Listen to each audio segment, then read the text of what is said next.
Hello, welcome to Feel Free Friday, Midday in the Middle Jam. This is Art4Truth. We are Art4Truth.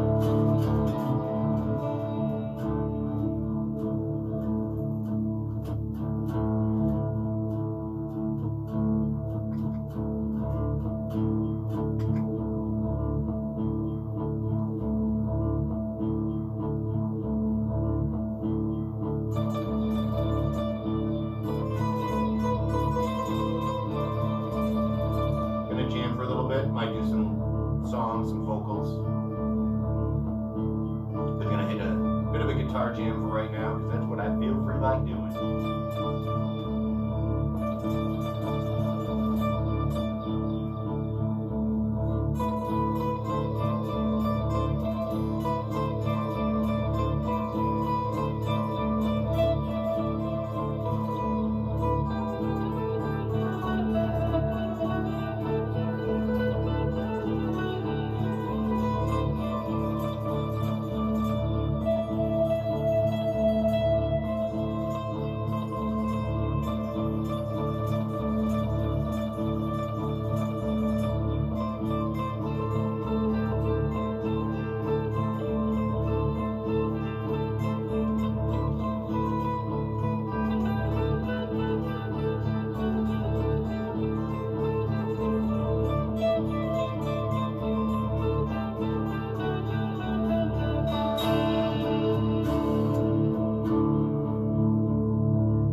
enjoy the jam, and I like this. But I think it's about time to switch it up a little bit here. Happy noon, by the way. It is officially midday on Friday, October 2nd.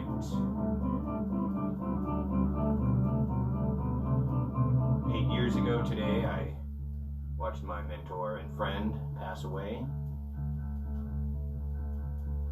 He had cancer, which ate a hole in his throat, and it ate a hole in his carotid artery, and he basically bled to death. But it clotted a few hours after it started, and so he was in the hospital basically for 5 days, slowly waiting for the clot to go, and finally did bleed to death. It was quite something. But anyways, here's to him, Mr. Tom Blodgett. Happy death day, my friend.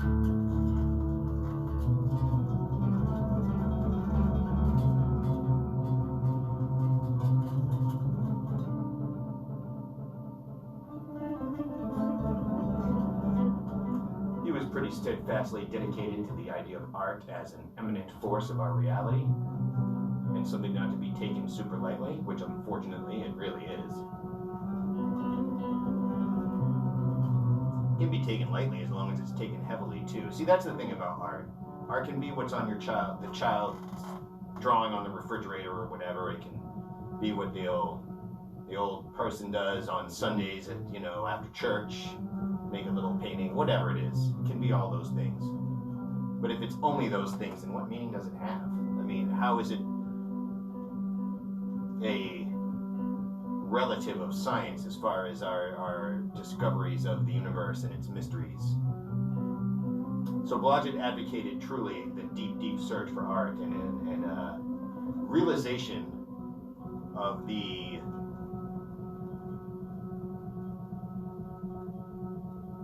objective differences that art provides for people to interpret and for people to see. Just like science offers real information, quote-unquote facts about our universe, so does art. It is not simply subjective, and if it is simply objective, then it loses that great connectivity, that great power. It has to be both. It has to.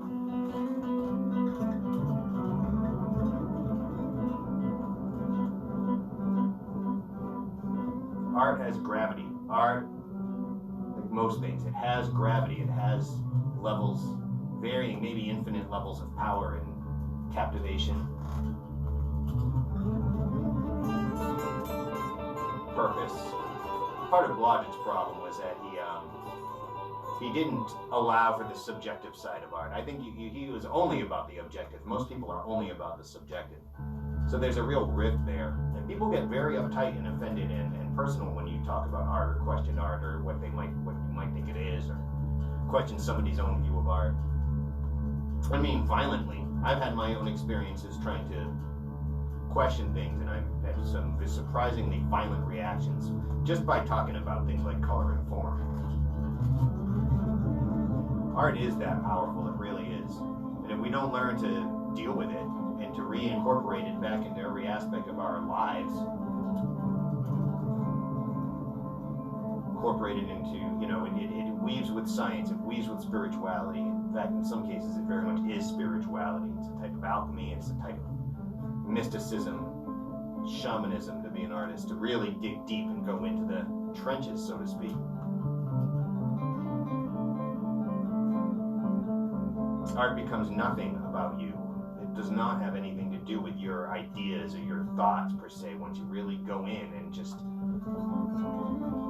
your thoughts change, you become, art is not serving you, you are serving it. And there's an enormous difference between, I'm going to draw this picture to look exactly this way, and I'm going to start drawing and see what it comes out and what it shows me.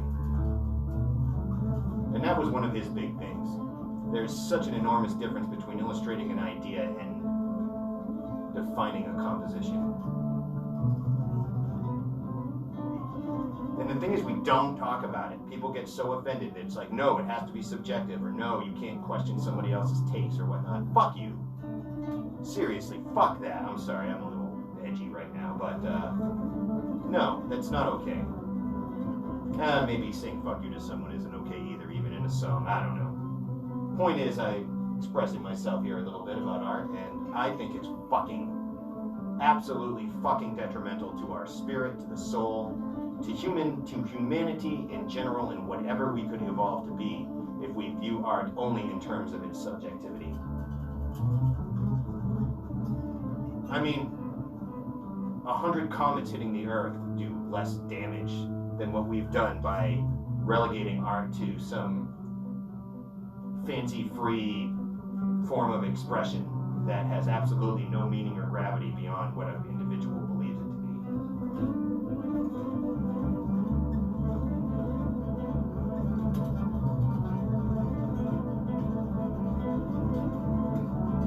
It's so damaging to consciousness. We have to come to a place where we can really discuss and get into what art is, divulge. So I don't know, I'm looking for a certain word and I can't find it. Anyways, if we just let art be subjective, it loses its power. If we just let it be objective, it loses its connection. It really has to be both.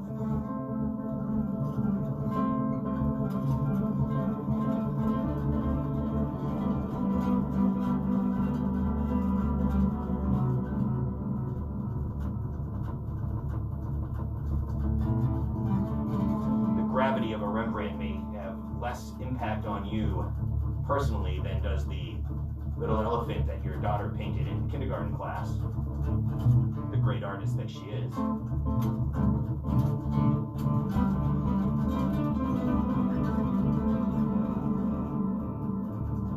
Just like your daughter has a greater gravity in herself standing next to you than does Mars. Compared to the connection and pull that you guys have, the vibration, does it mean that Mars, comparatively or objectively, has the same gravity as a 4-year-old? No. Mars has a pretty intense gravity compared to that of just a person's own gravity.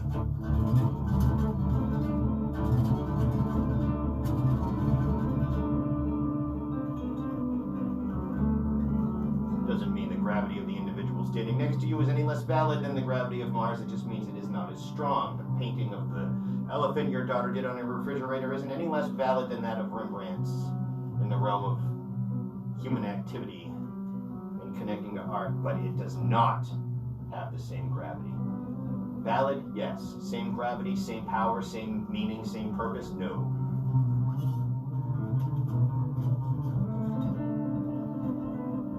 Taste and art are not the same thing. Beauty, okay, so let's take this right. Beauty is in the eye of the beholder. What a fucking corrupted phrase that has become. So beauty being in the eye of the beholder essentially means an individual can find anything beautiful because beauty is always there in some form. It's not about a person individually dictating what is or what isn't beautiful. It's a person connecting to a larger objective gravity of beauty connecting to a larger gravity of the essence, the energy of beauty, as comes out through that individual, as everything does. It doesn't mean it's about the individual or that beauty is subjective exclusively. The thing is that beauty is an energy, it's a rhythm or a pattern or a vibration of variables that connect us to something more beyond the physical function of those objects or variables. And so those can be found anywhere. You can find beauty in dog vomit on the side of the road if you look close enough and see the patterns and the color combinations. Or it could be disgusting depending on your perspective, but it does not mean that you own what is beautiful or what isn't. It's about how you connect to it, but it's not about what it is. See, that's the same thing with art. A lot of people dismiss someone, even today, will dismiss somebody like Jackson Pollock, but the objective gravity of his work is undeniable. There's something that is physically objective, I keep saying that word, but very, very undeniably powerful about his work. It has an incredible gravity based on what it is. It's physical, objective components, but when they hit us in the subjective, it becomes something more. Just because you don't connect to it as art or as beautiful doesn't mean that it isn't. But when you want to really talk about art, the great force that moves us and motivates us, connects us to the universe, and shows us so many deep secrets and meaningful connections in our great omniverse that we have.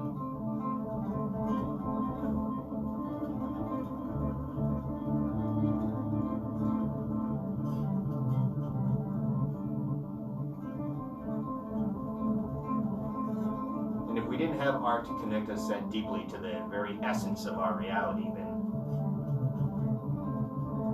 I don't know what life would be like. It's been such an essential part of our existence since even before civilization, as far as we know, and it might even be even before humans. But we connect to this force, this creative energy of connection and composition.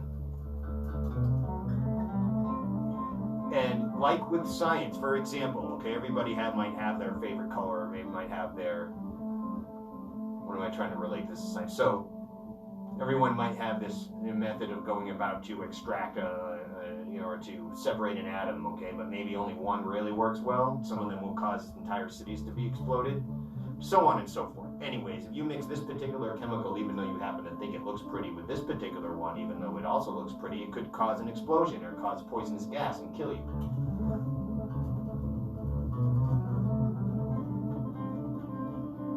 So we develop methods, we develop mechanisms in which to find the ideal ways, or in some cases the perfect ways, which do evolve. Perfect for the moment, I guess. To work with chemicals and elements. With art, we don't have the dire consequences, so we don't have the same sense of duty to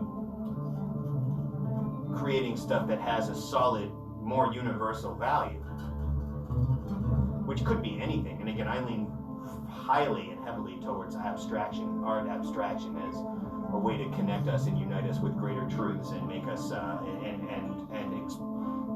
allow for a greater expression of our creative souls collectively and individually, while moving forward and progressing and viewing art as something more than just a whim or an idea.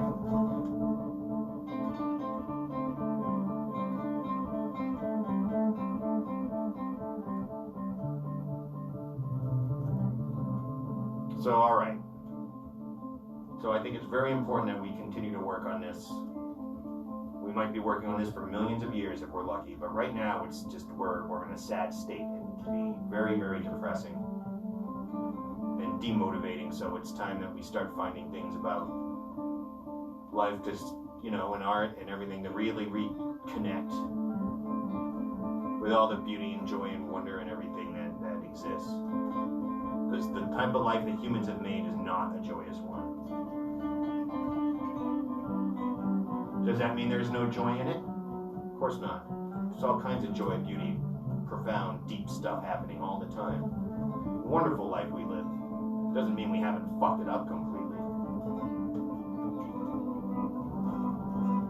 Art can help us with all of that. It really can. It can help guide us. It can help lead us. It can bring us to greater connections to beauty and how to do things in ways that are more conducive to a larger socio-spiritual harmony.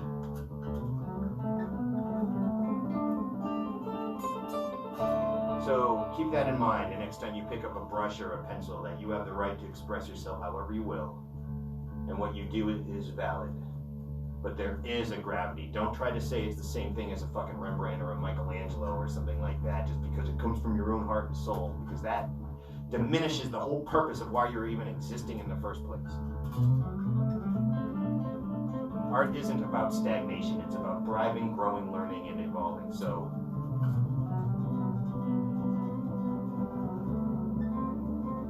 connecting to things far beyond any one individual through oftentimes one individual or groups of individuals coming together is so much more powerful than you might realize. So if you're doing a drawing or something and you're like, oh, that's kind of cool, but whatever, take it to the next level. Don't be satisfied with your own. If you see something that doesn't feel right, if an eye is a little out of place or something, don't just be like, well, that's my creative expression. You can, but but you're better off working on it to improve it. If you get your arm cut off in an accident, you're like, oh, well, I have no arm. No, you try to either get it reattached or fixed, or you don't just be like, oh, well. And if you have to live with it like that, then so be it. You can have grace about it, but no, you try to improve it. You try to rectify a situation that's not working for you. Art's the same thing, so try not to be self-satisfied in your own work. Always know that it can be better, it can grow and improve no matter what the fuck it is or who the fuck you are.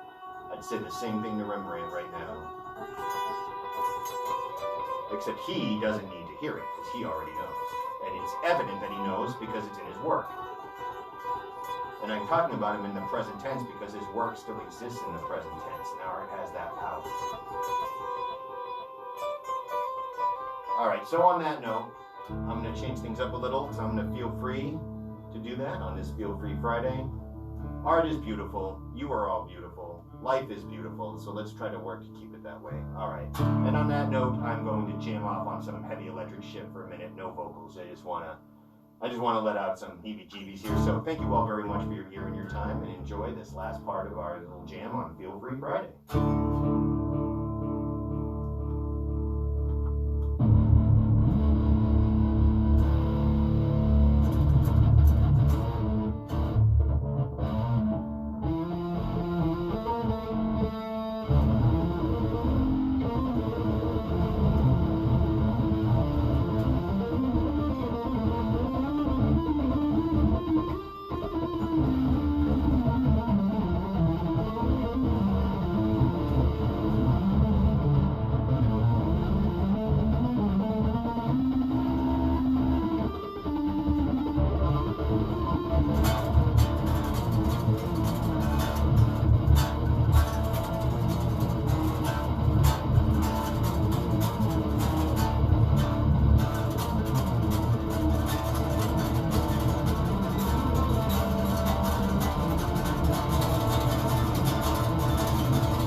bit, varied, some different stuff. And have a great weekend. Happy Friday. We'll try to be back tomorrow for a happy Saturday. But we'll see what happens. In the meantime, be well. Keep loving your heart. Keep making art. Thank you all very much for your ear and your time.